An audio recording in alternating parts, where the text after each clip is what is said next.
Hello, in front of me I've got Samsung Galaxy Tab S9 FE Plus.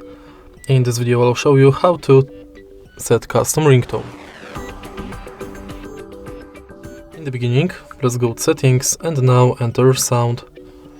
Go to ringtone, tap plus in the top right corner and select your custom sound. Tap done and it's set. If you find this video helpful, please leave like, comment and subscribe.